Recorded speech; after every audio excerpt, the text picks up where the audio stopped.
بسم الله الرحمن الرحيم. الحمد لله نحمده ونستعينه ونستغفره ونعوذ بالله من شرور أنفسنا ومن سيئات أعمالنا من يهده الله فلا مضل له ومن يضلل فلا هادي له وأشهد أن لا إله إلا الله وحده لا شريك له وأشهد أن محمدا عبده ورسوله أرسله بالهدى ودين الحق ليظهره على الدين كله ولو كره المشركون يا أيها الذين آمنوا اتقوا الله حق تقاته ولا تموتن إلا وأنتم مسلمون يا أيها الناس اتقوا ربكم الذي خلقكم من نفس واحدة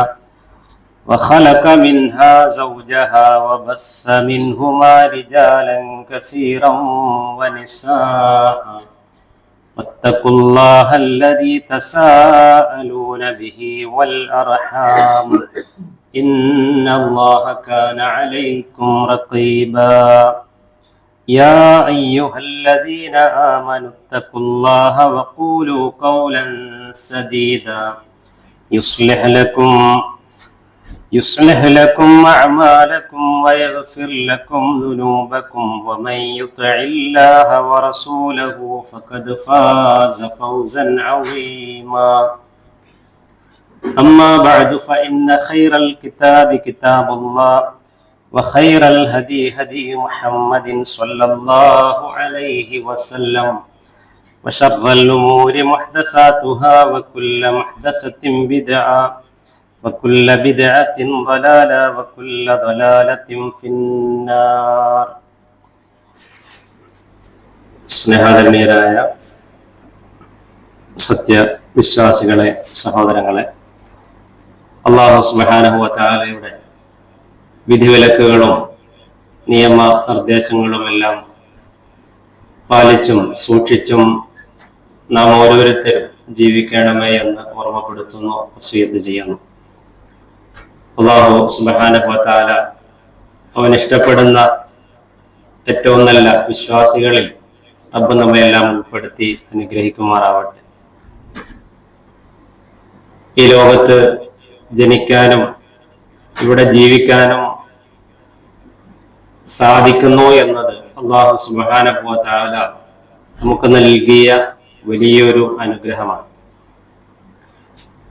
നമ്മുടെ ജീവിതം വെറും കളിതമാശകളല്ല എന്ന ഒരു തിരിച്ചറിവാണ് നമുക്കെല്ലാം അടിസ്ഥാനപരമായി ഉണ്ടാവേണ്ടത്.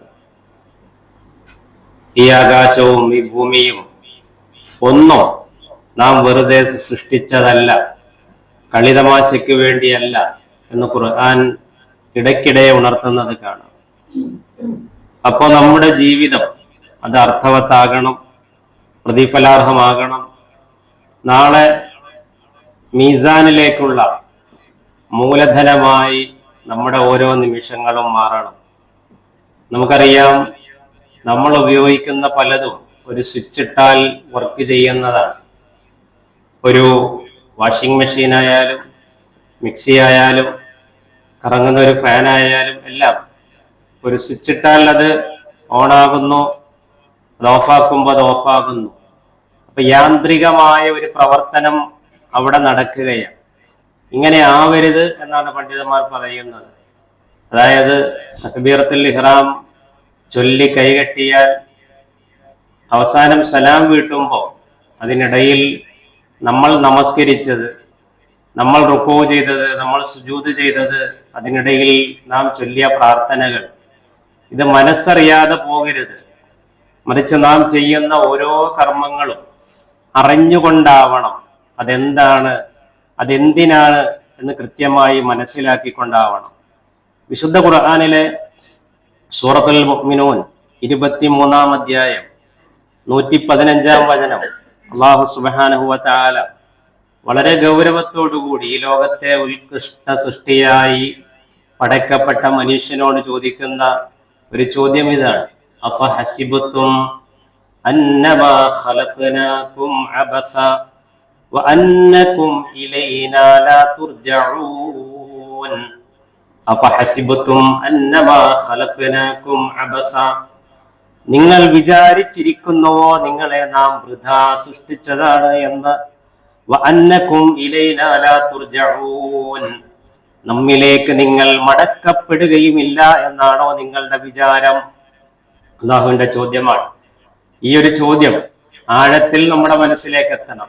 നമ്മളെ ഒന്നും അല്ലാഹു വെറുതെ സൃഷ്ടിച്ചതല്ല.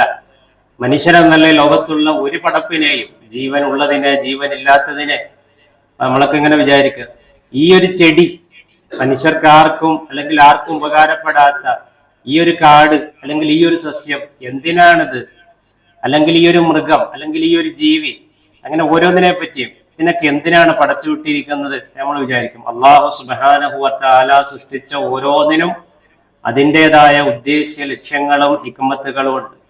അതിലേറ്റവും ഉത്കൃഷ്ട സൃഷ്ടിയായ മനുഷ്യനോട് അല്ലാഹു ചോദിക്കുകയാണ്: അഫഹസിബത്തും, നിങ്ങൾ കരുതുന്നുണ്ടോ നിങ്ങളുടെ സൃഷ്ടിപ്പുകൾ നടന്നിട്ടുള്ളത് വെറുതെയാണ് എന്ന്? കൃത്യമായ ലക്ഷ്യവും പ്ലാനും അള്ളാഹുവിന് അതിന്റെ പിന്നിലുണ്ട് എന്നതാണ്. അതുകൊണ്ട് പ്രിയമുള്ളവരെ, നമ്മുടെ ജീവിതത്തിൽ അവസാന നിമിഷം എന്ന് പറയുന്നത്, അല്ലെങ്കിൽ നമ്മുടെ ജീവിതത്തിലെ ഏത് നിമിഷവും ഏത് സമയവും, നമുക്ക് പറയാറില്ലേ, സ്കൂളിലൊക്കെ പഠിക്കുമ്പോൾ അവസാന ബെല്ല്, കോളേജിൽ പഠിക്കുമ്പോൾ അവസാന ബെല്ല് എന്ന് പറയാറുണ്ട്. ഏത് നിമിഷവും നമ്മുടെ ജീവിതത്തിലെ അവസാന ബെൽ മുഴങ്ങാമെന്നുള്ള ഒരു ബോധം നമുക്കുണ്ടാകണം എന്നാണ്. അതുകൊണ്ടാണ് ഖുർആൻ പറഞ്ഞത്, മരണത്തെ പറ്റി ഓർമ്മപ്പെടുത്തിക്കൊണ്ട്,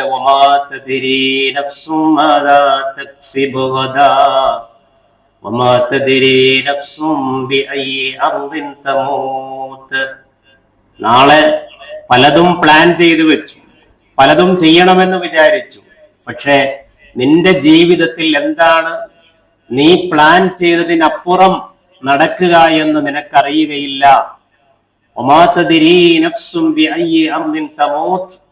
നീ നാളെ ഒരു യാത്രക്ക് തീരുമാനിച്ചു, നീ നാളെ ഒരു കാര്യം ചെയ്യണമെന്ന് വിചാരിച്ചു. പക്ഷെ എവിടെ വെച്ചാണ് നിന്റെ ടൈം അള്ളാഹു വെച്ചിട്ടുള്ളത് എന്ന് നിനക്കറിയില്ല. അവര് ഓർമ്മ വേണം എന്ന തെര്യപ്പെടുത്തലാണ് ആ ആയത്തിലുള്ളത്. ഒരു കവി മരണത്തെ ഓർമ്മപ്പെടുത്തിക്കൊണ്ട് ജീവിതത്തിന്റെ നൈമിഷികമായ ആ സമയങ്ങളെ ഓർമ്മപ്പെടുത്തിക്കൊണ്ട് പാടുന്ന രണ്ടു വരിയുണ്ട്. ദഖാത്തു ഖൽബിൽ മർഇ ഖായിലത്തുൽ ലഹു ഇന്നൽ ഹയാത ദഖായിഖു വസവാനി. ദഖാത്തു ഖൽബിൽ മർഇ, ഒരു മനുഷ്യന്റെ ഹൃദയമിടിപ്പ് അവനോട് പറഞ്ഞുകൊണ്ടിരിക്കുന്നു. ഖായിലത്തുൽ ലഹു, അവനോട് പറയുകയാണ്, ഇന്നൽ ഹയാത ദഖായിഖു വസവാനി, തീർച്ചയായും മനുഷ്യന്റെ ജീവിതം എന്ന് പറഞ്ഞാൽ അത് നീണ്ടുപോകുന്നതല്ല, ദീർഘമായ ഒരു കാലയളവല്ല. ദഖായിഖു വസവാനി, അത് മിനിറ്റുകളും സെക്കൻഡുകളും മാത്രമാണ്. കവിയുടെ ഒരു നല്ല ഒരു ഓർമ്മപ്പെടുത്തലാണ്.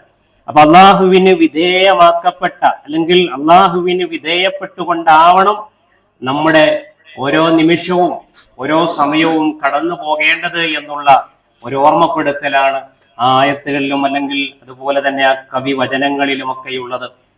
റസൂലുള്ളാഹി സ്വല്ലല്ലാഹു അലൈഹി വസല്ലമയോട് അള്ളാഹു പറയുന്നുണ്ട്, നബിയെ, ആളുകൾക്ക് മുമ്പിൽ നീ ഉറക്കെ പറയുക.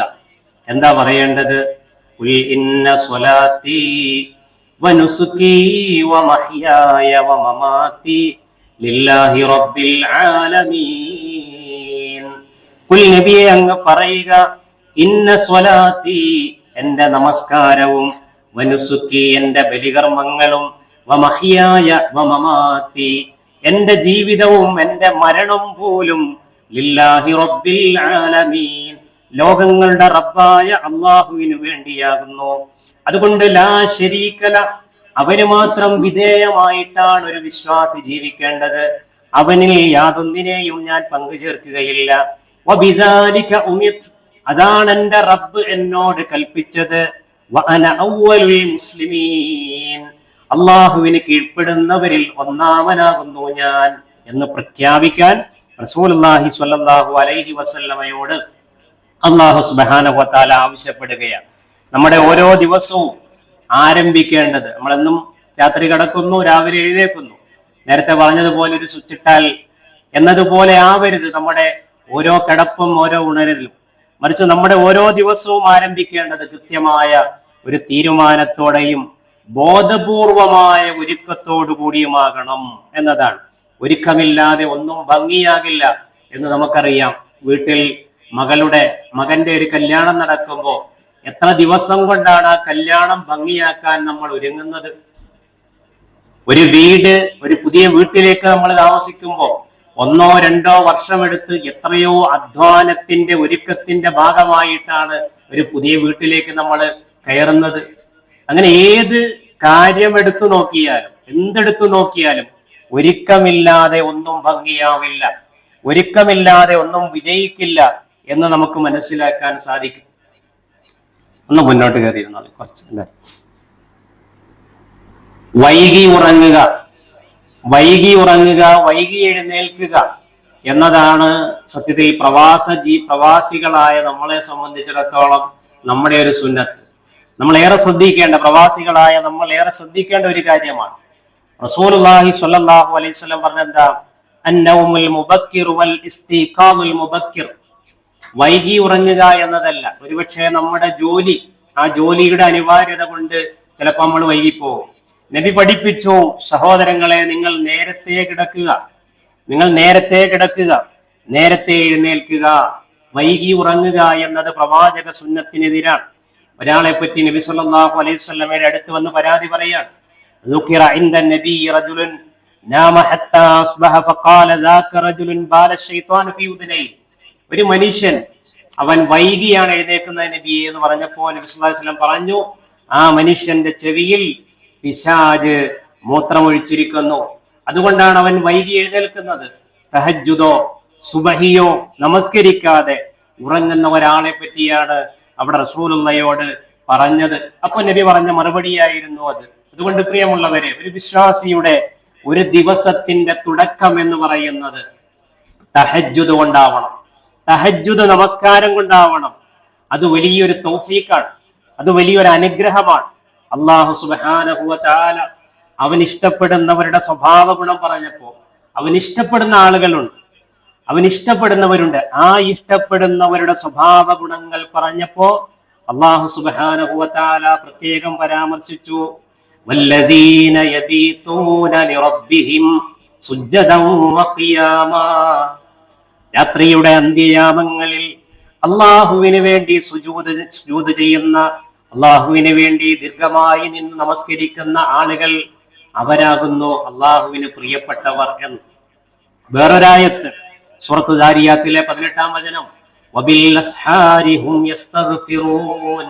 സഹറിന്റെ അത്താഴ സമയത്ത് അവർ ഇസ്തിഗ്ഫാർ ചെയ്യുന്നവരാണ്. രണ്ടും ഒരു സമയമാണ്. നമ്മൾ നോമ്പെടുക്കുമ്പോൾ അത്താഴത്തിന് എഴുന്നേൽക്കുന്ന സുബഹി ബാങ്ക് കൊടുക്കുന്നതിന്റെ 1/4 മണിക്കൂർ മുമ്പുള്ള സമയമുണ്ടല്ലോ, ആ സമയമാണ്. അപ്പൊ ആ സമയത്ത് അള്ളാഹുവിനോട് ഇസ്തിഗ്ഫാർ ചെയ്യുന്നവർ അള്ളാഹുവിന് പ്രിയപ്പെട്ടവരാണ്. തഹജ്ജുദ് നമസ്കരിക്കുന്നവർ അള്ളാഹുവിന് പ്രിയപ്പെട്ടവരാണ് എന്ന് പറഞ്ഞു. നമ്മുടെ ജീവിതം, നമ്മുടെ ഒരു ദിവസം തുടങ്ങേണ്ടത് സുബഹി കൊണ്ടല്ല, തഹജ്ജുദ് കൊണ്ടാണെന്നാണ്. മഹാനായ ഉമർ റളിയല്ലാഹു അൻഹുവിന്റെ മകൻ അബ്ദുല്ലാഹി ഇബ്നു ഉമർ റളിയല്ലാഹു അൻഹു, ഉദാത്തമായ സ്വഭാവത്തിന്റെ ഉടമ, ഉദാത്തമായ മാതൃകാപരമായ ജീവിതം നയിക്കുന്ന അറിയപ്പെട്ട ഒരു സ്വഹാബി വര്യൻ. ആ സ്വഹാബിയോട് റസൂലുള്ളാഹി സ്വല്ലല്ലാഹു അലൈഹി വസല്ലം അദ്ദേഹത്തെ മുന്നിൽ കിട്ടിയപ്പോൾ പറയാൻ, നിഅമർ റജുലു അബ്ദുല്ലാഹ് ലൗ കാന യുസല്ലി മിനൽ ലൈൽ. അബ്ദുള്ള എത്രയോ നല്ലൊരു മനുഷ്യനാണ്, രാത്രി നമസ്കാരം കൂടി ആരംഭിച്ചിരുന്നെങ്കിൽ, തഹജ്ജുദ് കൂടി ആരംഭിച്ചിരുന്നെങ്കിൽ എന്ന് റസൂലുള്ളാഹി സ്വല്ലല്ലാഹു അലൈഹി വസല്ലം ഒരിക്കൽ പറഞ്ഞപ്പോ, പിന്നീട് ഇബ്നു ഉമറിന്റെ ജീവിതത്തിൽ ഉണ്ടായ മാറ്റം അദ്ദേഹത്തിന്റെ മകൻ സാലിം റളിയല്ലാഹു അൻഹു നമുക്ക് പറഞ്ഞു തരികയാണ്. ഫകാന അബ്ദുല്ലാഹി ബഅദ ദാലിക ലാ യനാമു മിനൽ ലൈലി ഇല്ലാ ഖലീല.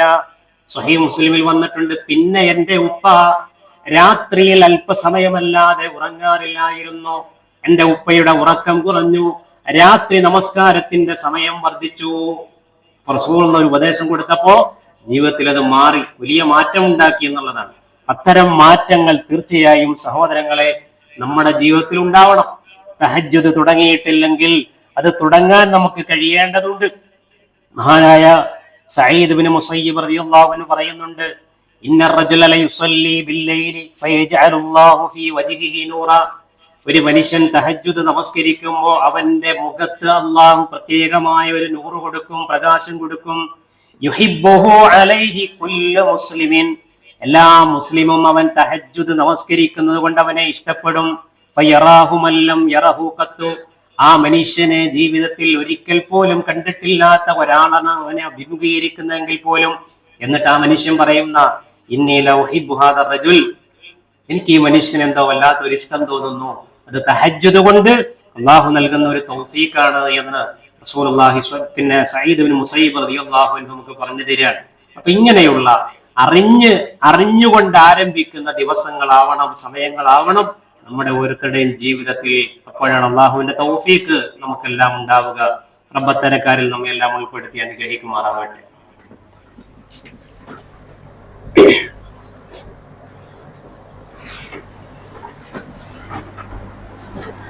അൽഹംദുലില്ലാഹ് വസ്സലാത്തു വസ്സലാമു അലാ റസൂലില്ലാഹ് വഅലാ ആലിഹി വസഹ്ബിഹി അജ്മഈൻ. അമ്മാ ബഅദ്.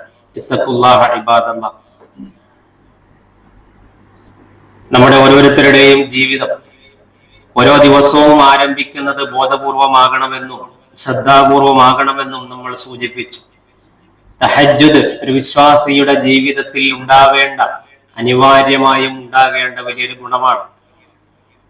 മഹാനായ സഈദ് ഇബ്നു മുസയ്യിബ് റളിയല്ലാഹു അൻഹു പറഞ്ഞ ഒരു വാക്കാണ് അവസാനം നമ്മൾ ഓർമ്മപ്പെടുത്തിയത്. ഒരിക്കൽ റസൂലുള്ളാഹി സ്വല്ലല്ലാഹു അലൈഹി വസല്ലം വീട്ടിൽ നിന്നും മദീന പള്ളിയും നബിയുടെ ഹുജറാത്തും അടുത്തെടുത്താൽ ഒരു ചുമര് മാത്രമാണ് അതിന് മറയായിട്ടുള്ളത്. അപ്പോ റസൂലുള്ളാഹി സ്വല്ലല്ലാഹു അലൈഹി വസല്ലം വീട്ടിൽ നിന്ന് ആയിഷ ബീവി റളിയല്ലാഹു അൻഹയുടെ ഹുജറയിൽ നിന്ന് തഹജ്ജുദ് നിസ്കരിച്ചു കൊണ്ടിരിക്കുമ്പോൾ പള്ളിയിൽ ഒരു ശബ്ദം കേൾക്കുന്നു, ഒരു ഖിറാഅത്തിന്റെ ശബ്ദം കേൾക്കുന്നു.